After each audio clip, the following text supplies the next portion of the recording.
Hi, everyone. Welcome to a featured interview session where today I talk to Remy, the CEO of Adaptivity, which is an education platform that trains people in the skills that are in highest demand in the new digital economy. So we're going to talk about all this, the problem that Adaptivity aims to solve and the solutions that they've come up with. Remy, thank you so much for joining us. Thank you, Jed. All right, so let's begin with an introduction of yourself, a brief background of yourself leading up to Adaptivity. All right. Yes. So me, I'm a very traditional background. So business school educated in actually different countries, in France, in the US. I was having a first knack in finance and corporate finance specifically, where I joined a large consulting firm in the M&A consulting department. So I was, more involved into the financial sector and things like that. So not very tech at all. But one of my good buddy was creating a company in Southeast Asia, and I had the opportunity to go have a look. And that led me into the tech world, really, and this industry. So I did a few things within this industry.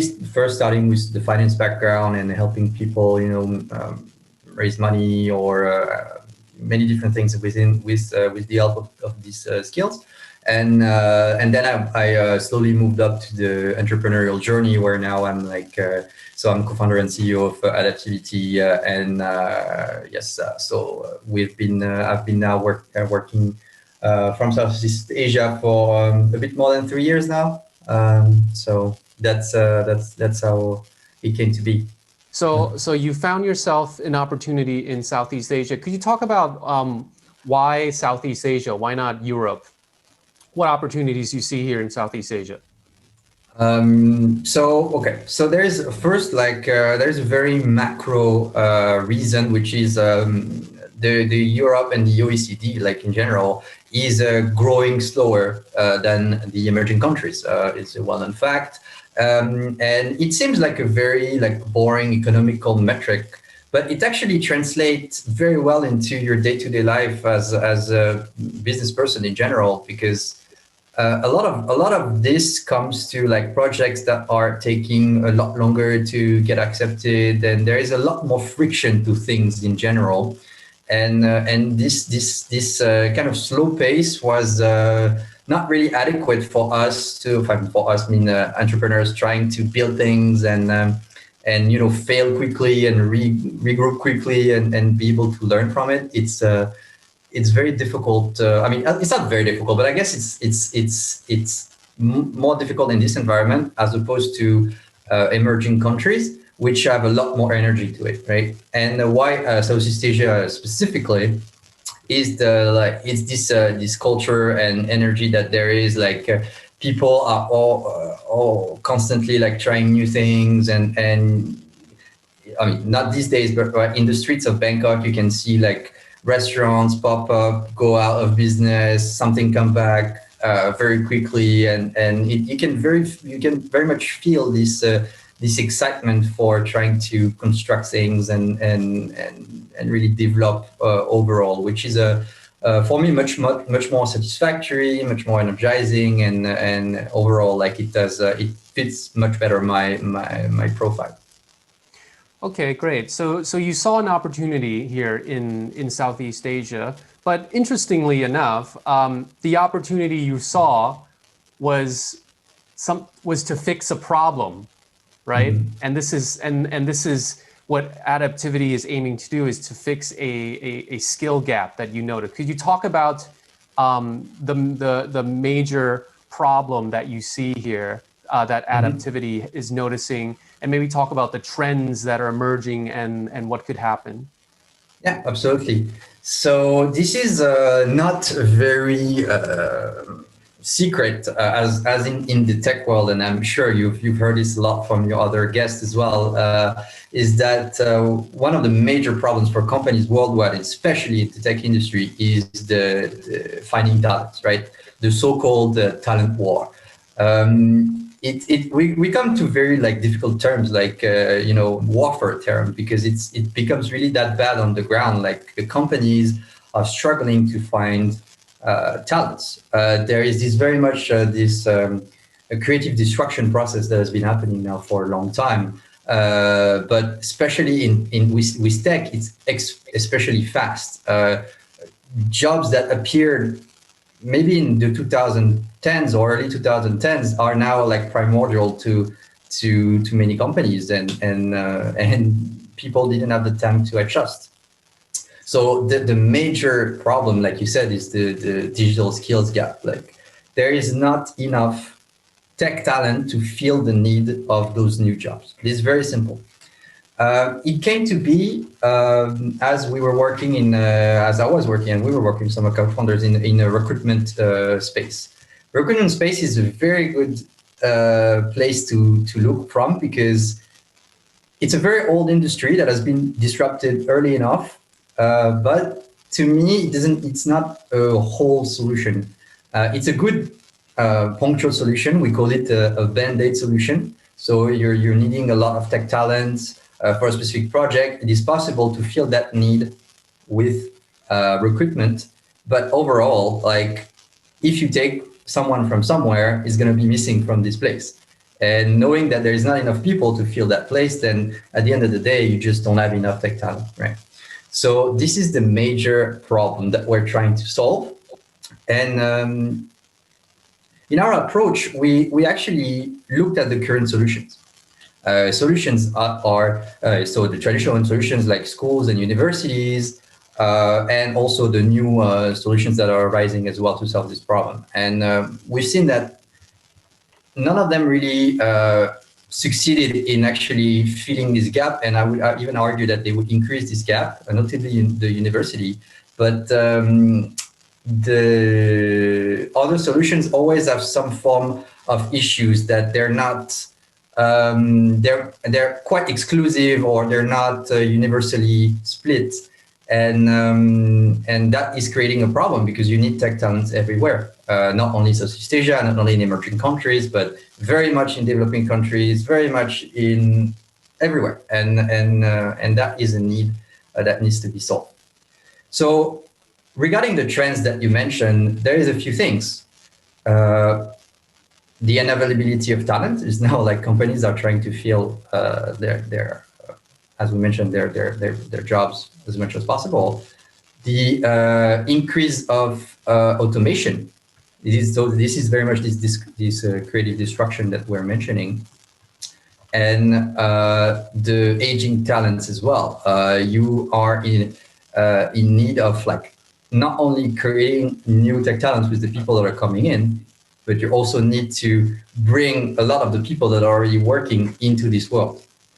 And the trend that we're actually seeing is that it's not only those new jobs with specific titles that are specific to tech, it's also traditional jobs that are now needing more and more tech skills. It's not a tech position. It could be a good example we have is a customer support representative, which is necessary for many companies. And now, before it was just someone who was able to, do some word processing and talk on the phone. Now they have to handle like multiple CMS systems at the same time. They have to be aware of how the program is working to be able to support the clients, etc. Which is very much a job now that is evolving into. It's very much becoming a tech position in a sense.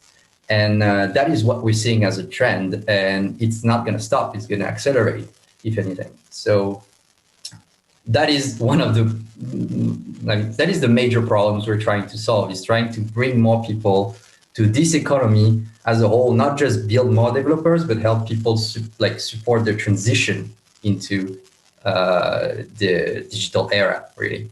So just for me to summarize my understanding of what you're saying, so my impression from what I get is the problem overall, if I'm just going to summarize it in a big theme, and maybe this is correct, you think this is agree or disagree, is that technology is moving so fast there's so many solutions and there's so many innovations and methods of providing services to people in different industries, and people are having a hard time catching up. So tech is going into every part of our lives, and human beings are not used to adapting this fast to tech.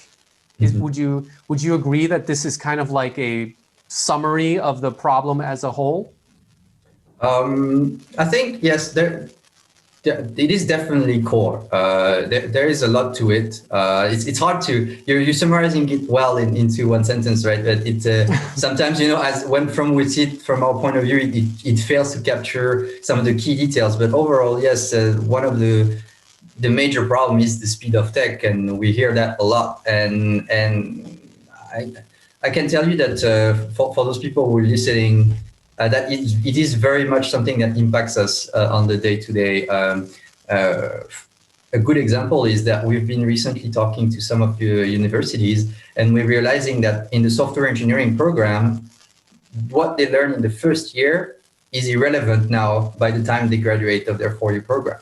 Mm-hmm. So we don't say it's wasting, right? Because it's a learning process and it's hard. You never waste anything, but it still shows that how quickly and how it can impact your everyday society as a whole. Is your own universities are failing to catch up in the education. So imagine now yourself as a worker. It seems really, really difficult. So you mentioned earlier that the current traditional education system is not adequately solving the problem, right? Mm-hmm. Are you able to identify what is the reason why they're unable to really effectively solve the problem? You mentioned universities. Yes. So, to continue on that, it's so very much the speed of tech is the major reason. Really, it's. I think there are a lot to it. To me, the way the programs are done and the way that now people are going to have to learn their whole life, what we call the lifelong learning. Now, you probably may have heard that term as well. Yep. Is inadequate. The programs have been developed long time ago under this format because the skill could last you a very long time, and you just had to work on that skill to get to, you had your technical skills that you learned, and suddenly you learn to do it a bit better. So you get into managing position, and then you learn managing skills, and you get at the top of the ladder that way, which is now it's not the case. You learn a skill 2 years later. If you haven't progressed, you're out, and that's it. And you just if you didn't adjust, you can't be able to compete with the other people that are looking for a similar position. Yeah, so, and it's hard to include that into university semesters and curriculum. Exactly. Right? The time frame is really difficult, right? But you can tell me that, Remy, it's all nice and good, but university is not the only thing that's out there. And you would be right. Universities are still have a big role to play. I'm not saying that we should get rid of them entirely. It's just that in the topic of specifically technology, I think it would be good to probably have a bit more pragmatic, I'd say. I don't know, honestly. I've worked with university, but I've not helped them directly develop their programs. But it's probably something I would consider is to adjust it to be really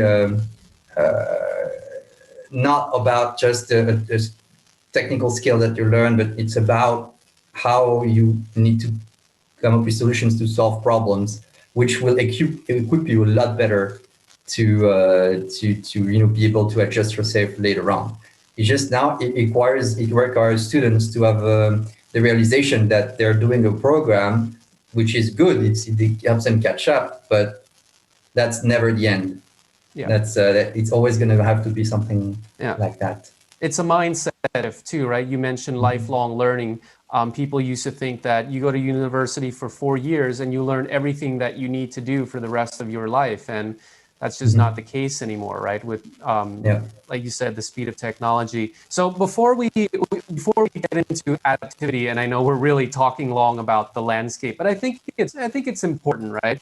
And so I think one question that I have, and I think a lot of people, and is this question of, in your opinion, do you think because of technology, we talk about this meme of like, oh, robots are going to take over, AI is going to take over people's jobs. But in your opinion, what do you think? Are we going to end up with less jobs, or is just that the jobs are going to be different, but still the same amount of jobs? Well, okay, I'm going to put my business school hat again. It's like theory tells you that we won't lose jobs. It's a long time ago, but I think Schumpeter said it's about 3% of additional jobs coming from the growth, stemming from the innovation that are coming up on top after the whole process is kind of stabilized. But are we in a period of shifting of that?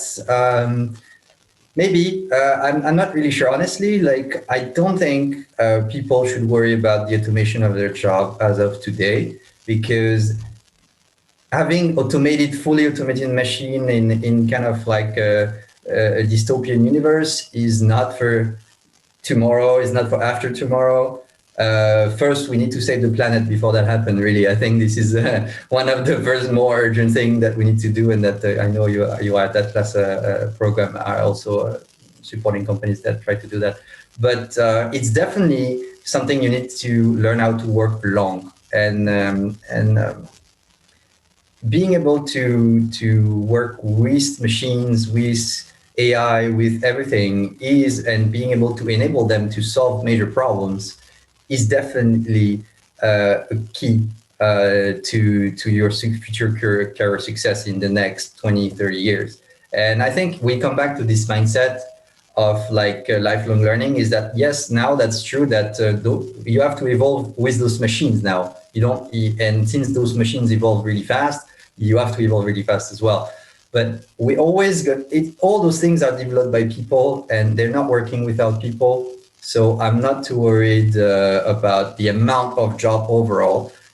That is true. There will be a transition, and people will be left behind if they're not catching up. And we can see that politically as well with things like the universal income and things like that have been trying to solve. It's a way of solving this issue. Really, it's just a tool to solve this very problem.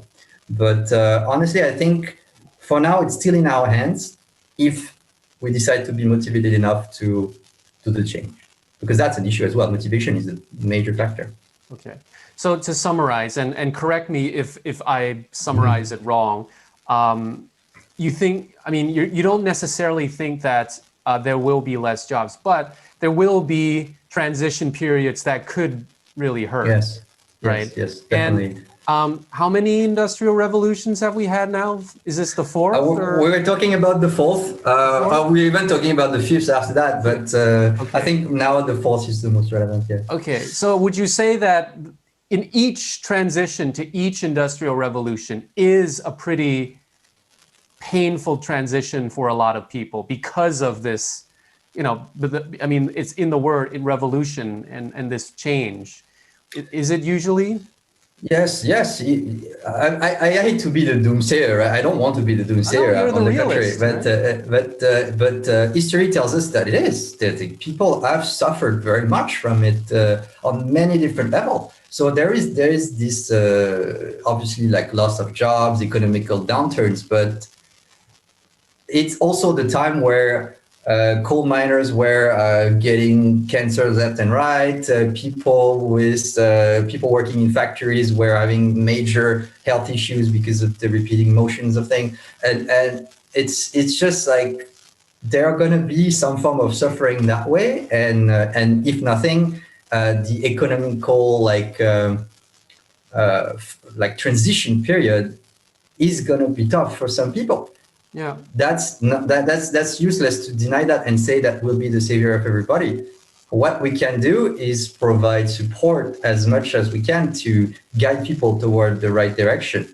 And because we think we kind of see what it is, and we want to people that don't to get onto the trend.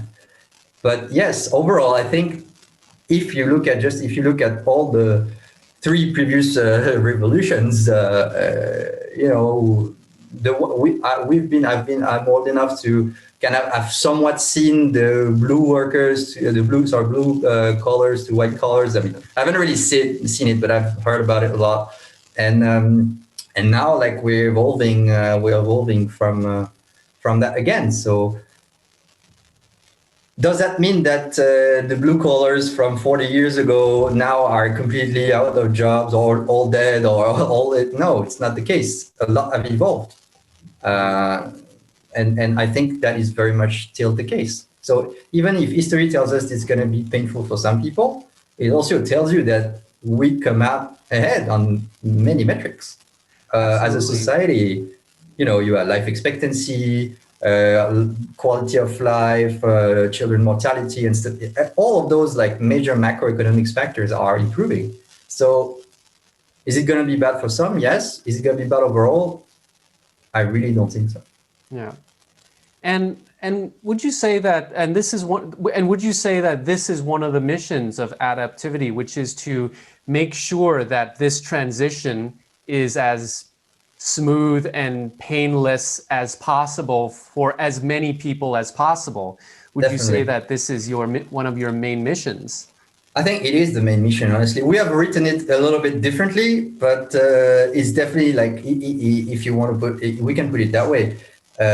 Smoothing out transition is very much what we aim for. We go through with education to do that, but at the end of the day, the idea is to really help as many people as we can to get into this world, because not only you're going to be able to keep your job in a way, but thrive if you get into that, because you're going to be able to see all the possibilities.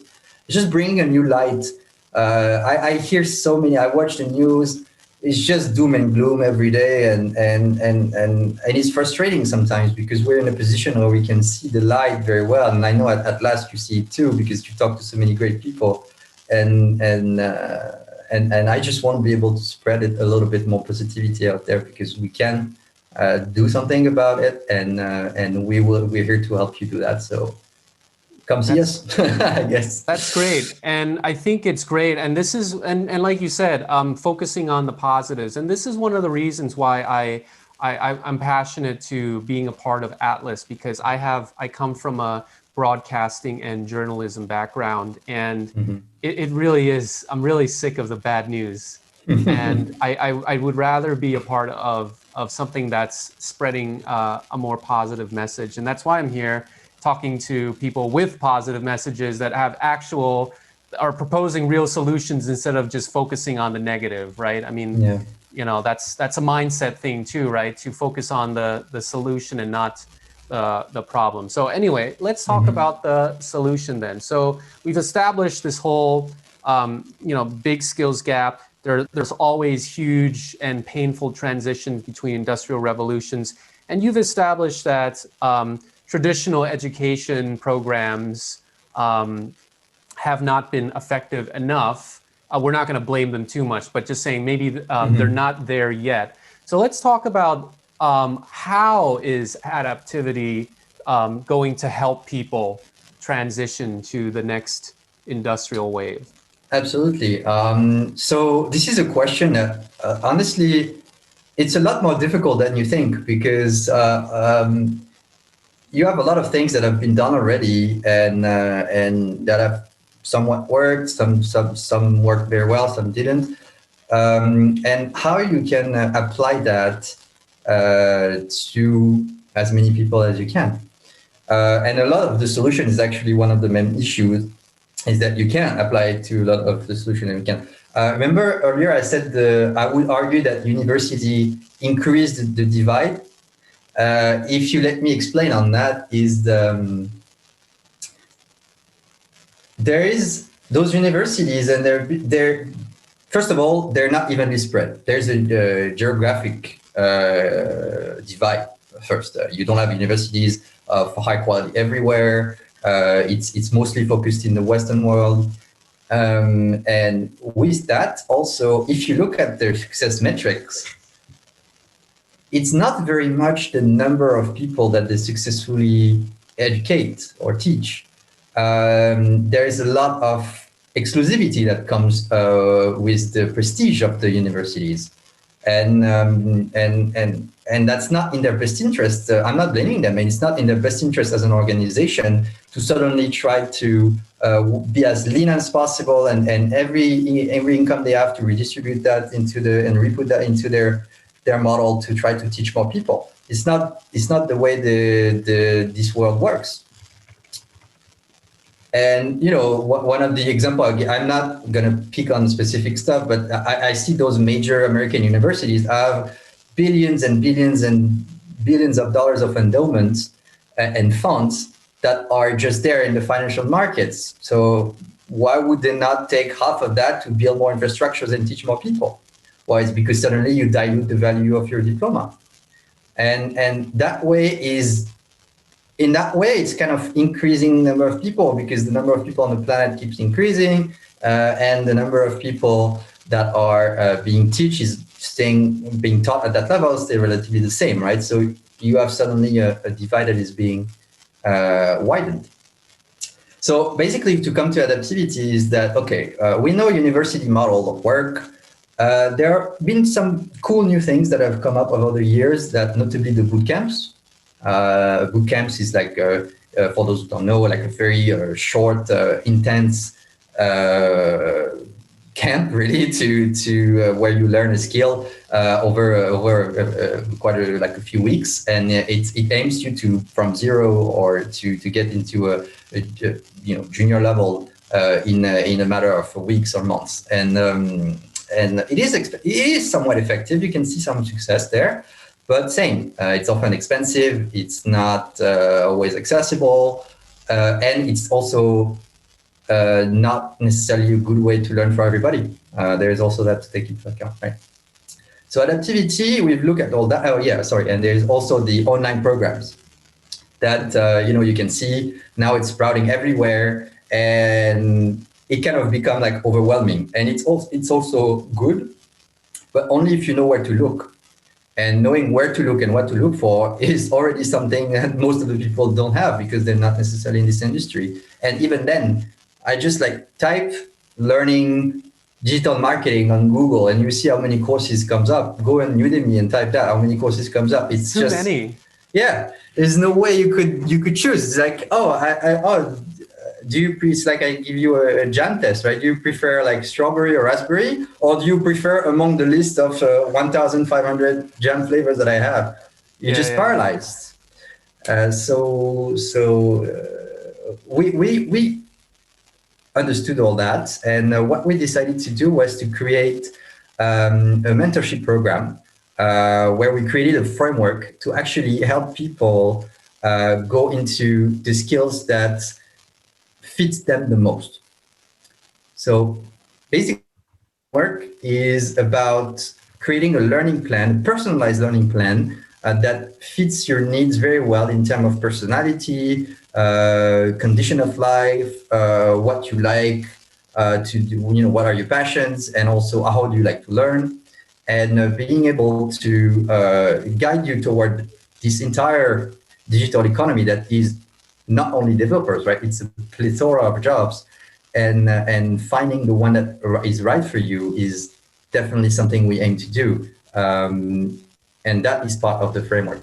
So you just go onto a mentorship program that will bring you toward the specific job, and it's very much end-to-end, right? We come in, if you don't know anything about tech, we kind of introduce you to it. If you already have an idea, we kind of try to see if that's the right fit for you, and then we are creating a learning plan for you. One of the things that we realized is the good thing of the overwhelming amount of content is that you can learn anything for free. Like just YouTube, even just YouTube and articles alone, you can learn any skills for free. Yep. You just have to know where to look, and you have to know what to look for as well. Is it something, you can very much like go and do a course in any kind of the skills that are in demand, but will you like your job? Will you be able to stay there? And in any transition, and any career transition or upskilling, it requires a tremendous amount of motivation. And if you don't find what is a good fit for you, you'll never be able to do what it takes to get there. So this is the solution that we want to bring. And one of the questions that I can see you having is, what about the scale, right? Because mentorship program requires mentors, and you're right, and that's what we're currently doing. We are having mentors, but if we want to be able to help 100,000 people, a million people, you can see how we can really quickly get out of hands in terms of mentors. So we are developing as well a mentors program. So basically, teach people that have been screened how to be mentors as well. So we can also work on a model where we have a lot of mentors that are want to give back a little bit of their time to people and put them in front of relevant people that want to learn. So that's one solution. The other solution, as it will tie up with what we discussed before in terms of working with machines, is that we aim to bring an artificial intelligence into the program. So basically, we work with an open source neural network that is very, very promising in terms of conversational technology, where it will be able to, we're aiming to build basically an AI mentor, where you can converse, discuss with this AI, and it will give you, advice if you need some, or point you in the right direction if you need some. We're having early tests on it, and it is very promising. So it's also one way we'll be able to learn to start to build learning plan and have fruitful advice to many people. So, okay. I go to adaptivity.com, and can I enroll and get a personalized program designed for me, basically? Absolutely. And so how much does this cost? So in terms of the business model, right now it's very much a traditional, if you say, business model where you pay for a program with a number of sessions. So we have different offers. You can go on the website to look for it. One of the most chosen offers right now is it's 4 sessions for 900 baht per session, and you have the aggressive price overall if you take more. But it's like $30, right? Yes. So we aim at keeping the cost low, right? If you look at similar mentorship, it's usually a lot more expensive. Because our goal is eventually to kind of switch to a subscription model, where actually we will try to automate as much of the framework as possible. So if you don't feel the need at some point to talk to someone, you just want to be guided overall, we will be able to guide you toward your skills that you want, and create your learning plan with the assessments that you take, and able to generate you a learning plan that you can go through yourself and without having to talk to a mentor under a subscription model, that for a low price, right? And obviously then we will have a value-added service that if you want to talk to someone in the industry, prepare for interviews, things like that, under other kind of added service that you can take later on. Okay. But we aim to have a very cheap model that allows the majority of people to come in and learn anytime. Of course, because I mean, the goal is to make education as accessible as possible, right? Mm-hmm. And yes. So what do you do operationally that enables you to offer courses at an affordable price? So as I said, one of the major thing is that we're not paying for content. We work very hard every day to be able to screen the most relevant content in many different fields with many different skills that allows us to get the price down, because then if you don't have to pay $200 for a course, then automatically the price go lower. The difficulty comes into finding the right mentor and finding the right content, right? Because it's very hard to, first of all, find relevant content is quite hard, but there is also the speed of tech that applies here as well, is that we cannot just, oh, this is a good course, this is a good piece of content, let's put it in our database and use it when it's relevant for 5 years. That's not how it works anymore. So there is this constantly finding new and relevant content for the students, and overall automating as much of the process as we can is going to be the key to keeping the cost down. We aim, first of all, without the AI, we aim to have assessments and trying to identify the skills that you want to automatically generate a learning plan given your preference as well, and be as personalized as we can to be able to streamline that as much as possible.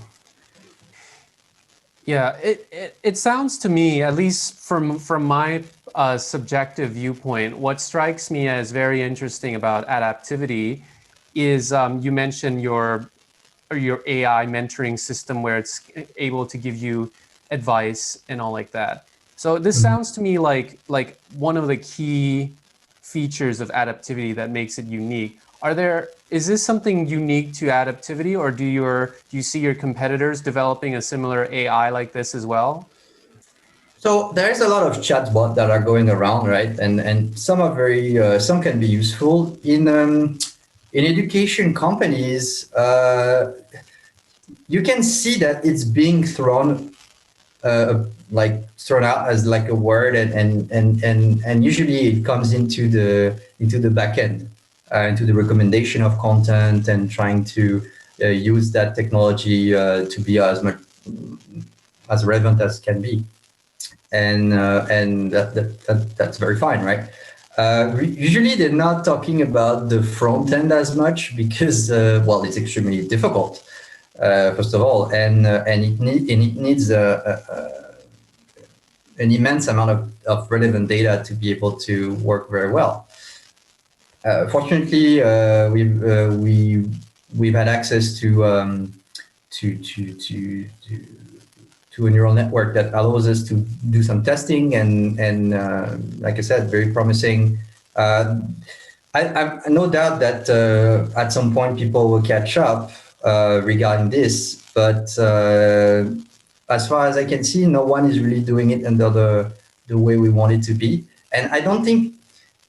Honestly, what's funny about it, and we will have a release and reveal about it a bit later of the early versions that we do, because it's so fun that we have to share it with the world. It really is like, it seems like you talk to a sentient being and a relevant one at that, and it's very relevant for everybody, and it's really fun to interact with, and a lot of other industries are actually playing as well with the same kind of systems. But in education, as far as I know, not that much under the format that we want to use it for. Can we talk to this AI right now, or is it still in development, or is what? So it will, no, not right now. It's you can. It's on our local server, but we aim to put it publicly out there sometime soon. I cannot tell you when exactly, but and you'll see, you'll have a lot of fun. So obviously, it will not be able to work as a full-blown mentor, because right now we're having a team of mentors that are fantastic.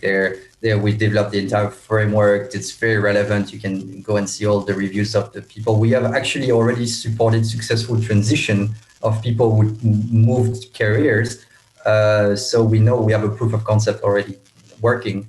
It's just that it's just a cool piece of tech that has a lot of promise.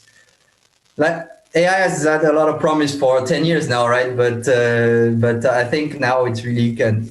I think the timing is getting there. So hopefully you will be able to play with it as well and use that too. All right, let's talk more about proof of concept. Could you talk to us about how long has Adaptivity been operational and giving people education? So how long, and what's been and where and what's the size of your, how do I say it? What's the size of your student body so far, and what have been some of the proof of concept results? Okay, so there are a few answers. So first of all, Adaptivity stems from we've pivoted, right? We didn't start in exactly the same format. So it was always education, but as you said at the beginning, we started with fourth industrial revolution skills, because before it was before actually COVID hits the world, but we said that okay, we foresee all these changes happening, and we want to be really ahead because there's a lot of advancement in artificial intelligence, robotics, space exploration, chemicals, and all of those deep tech kind of skills that were really like people were really talking about it before COVID, right? COVID hits, it's not just like it slows down things. It's just that we realized that there was still a major gap on more, let's say, traditional digital skills, right? Like the world hasn't caught up yet on that. So it seemed a bit, since we really wanted to have a mission that would serve people, it seems to be a lot more useful to get into those kind of skills than the fourth industrial revolution one, which would only serve a limited few. So under our form, we've started operating. What is it now? It's been maybe 9 months, 10 months maybe, where we actually taken the format we are actually having. It took us a bit of time to develop the framework like the way we wanted to be, because it was very much a testing process as well. As far as the student bodies, it's so we're having like a lot of people is going through the content that we're putting out, right? We are also putting out ebooks and contents that people are being able to touch, right? So this is in the thousands, right? I think the latest numbers is over 5,000, and it's not counting all of the smaller piece of content that we're having. But wow. This is one way to do it. The other way is like, so having successful transition is actually hard. It takes quite a bit of time, and I know we're working on some right now. I don't recall exact number, but definitely a few. We have already had like I don't know, several transitions, successful transitions. So basically, end to end over, and we're having even more in the process. And right now, we actually we're I can't even give you a number because we're slowing down the process because we're having a scaling issue regarding the mentors time. We don't have enough time on our mentors agenda to fit the people that are coming in. Because the way we do things right now is that we have an assessment that tells us a little bit about you, and you can already go on the website and take it, and that will give you a score, which we call an adaptivity score, which helps us to see where you kind of are at in this economy and what do you know, and also what is your affinity overall. So, and when we are pushing that assessment, we're having a lot of demands for mentorship, which is we're having a scaling issue that we foresaw, and that's why we're trying to solve issues. And we really quickly realized that we're going to need we're going to need other mentors. We're going to need and even more support from technology as we go.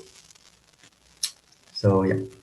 Okay, great. Okay, but so far so good. Now, you mentioned you're really excited about releasing the AI. It's going to be very fun for everyone to chat with. You recognize the challenge about mentors servicing the students that are coming in. Can you talk about what are you planning on? What are you working on for the next 1 to 5 years? Well, so first of all, like the platform that we're talking about is not is in construction, right? And there's very much a lot of interesting features that we want to add, because one thing we didn't mention is like one of the differentiation endpoints, for example, from online courses is the end-to-end fact. Is like I can take you. You have no idea what you want to do with your life. You have some skills, but you don't know what to do with it. You know that tech jobs are in demand, but you don't know that much more about it. And I can get you all the way down to a position somewhere. So this is very much what we're trying to build, and this is not an easy task. So the development of the next year is going to be focusing on having a really cool product that is able to serve many different people. And that is taken also, very important for us, is taking into account cultural differences, right? Because training someone in the Philippines or someone in the United States is not the same. So we're going to have to adjust for that. So building that is important for us. Developing the AI for it to be a full-blown mentor would be something like, if we succeed what we have in mind and what we discuss, man, you will see this will change the world. Like I really do think that it's so cool, and hopefully we can do it. But even if we fail to do it, I can tell you this is going to be the next thing. And I really do think that we're in a good position to do it. So let's see what we can do. I'm very excited about it. Yes, also we plan to test out these different things into new markets once we get to a bit more comfortable the platform, where we feel more comfortable about scaling the platform. We're going to do it a bit slowly at the beginning, so opening new markets that are close by, like Singapore, for example. It seems like a good market because they're still in Asia, but they have a more of a Western feeling to it. And then maybe 1 or 2 Western countries to see if the response is good. And then we plan to globally launch. We very much aim to be a global company. It's in our blood and it's our core. I consider myself a global citizen, and I know a lot of people on my team too. So it's very important for us to be able to serve every continent, and so that's what we're going to work on. You sound very excited about that chat bot. I mean, call it a chat bot, chat AI. I talk to it too. If you can program it to be a woman to chat, it would be fun. Honestly, like there is, if you want to have a before taste, I'm going to do a bit of advertising of not my product, but there is something called Dungeon AI, where it's basically kind of the same concept, where you can basically, the AI creates the entire world and you interact with it, and he replies in real time. So if you want to have a look at that to kind of see what we mean, this is going to be the feel of it. And Dungeon AI. Dungeon AI. Dungeon. Yeah. Dungeon AI. Okay, I'll keep. It's like a Dungeon and Dragon, but the AI is the dungeon master basically. So it's like you're gonna tell me it's removing even more people, right? But you'll see, it's great, it's fun, it's you can do it, you can let your imagination go wild, and it's fun. Wow. And we aim to apply this field into education and the mentorship. But I'm not only excited about the AI, really. Like you would see, like the framework and honestly, like I tell my co-founder who is really much involved into that I myself want to constantly be under a program, because it's just something that is so adapted to the personality of the people and relevant, that it seems like without it, you're always at a loss versus someone else. And it's just so interesting to just go through the mentorship and see, like, wow, like this is a whole new perspective and a whole new world. And it's not as hard. Just a few hours ago, I was discussing with my mother about Python and learning, like developing languages. And because now, like, I can explain to her in a way that I very much apply the very steps of the framework. And it seems so much simpler and easier to grasp that even like older people can understand it and even learn it if they feel like they want to. So it's really like it's an overall. The AI is really cool. It's fun. It's for now it's a gimmick, but it's not just a gimmick for us. It's something we really want to grow. It's just the overall thing is just super exciting and we hope people will like it. We know people like it already. We hope we can just make it successful and as easily accessible for as many people as we can. Okay. All right. So you mentioned wanting to focus on creating a really personalized program to advise people. You talked about the AI. You talked about plans to test out certain markets and then eventually become a global company. So my next question is, what does Adaptivity need in order to achieve these goals? Well, we're very much a startup, so we are actually, going through the same life cycle as any other startup. So we are all in need of people. We are in need of funding, and we are and basically like every element that the startups like at our stage would need to succeed, right? But we also need the advisor in the industry and experts in many technology field as well. And this is hard to grasp in just a few bullet points. It's just that for now, as you see, the problems we're trying to solve is so big that there's no way we can do it by ourselves. We are going to have to get support from passionate people as well. And I can tell you there is a lot of passionate people that are there. It's just that sometimes they don't have the right direction to funnel all this energy. And I aim to build Adaptivity so that people can do that. But yeah, overall, what we need, I would say, talent first. It's always great to have talents, and we very much aim to build our own talent pipeline by having some people go through the mentorship and then we hire them afterward, right? We cannot really do that at first because otherwise we are rigging the numbers, right? We just like training everybody and then hiring us. Oh, you see, it works, look, right? Everyone got hired. Yeah, exactly. Like we have 100% success rate, right? No, so we're trying to see first what we can do. But I'm already having some friends that are like, that are having digital marketing agencies or other companies that they say, okay, if you have someone that goes through the mentorship, tell me in advance. I want to, basically, they almost want to give them internship or jobs before they even go through with the program. So we are already seeing like the need is very real. It's just that yes, now to make it happen, yes, we need a good amount of talent, a good amount of funding, and create a sustainable business model as well, right? Yeah. Which is always kind of difficult in a social kind of mission companies. You want to balance the what you do with the necessity of the business. But that's my role. That's I was trained for that, so I'm trying to bring that in. But sometimes, it's one of the challenges that we have to face, and we think that we don't think, like, we have a very good idea of where we want to go. Now we are very much we're trying to be very lean and learn from what we do and evolve that way. Yeah. I mean, that's also the great thing about the time that we are in, right? Like you said, we're going through such significant trend shifts and all like that require solutions, and that makes socially conscious enterprises matter, because now is the time that you desperately need companies like this, and that's what would make that there's a huge demand for Adaptivity.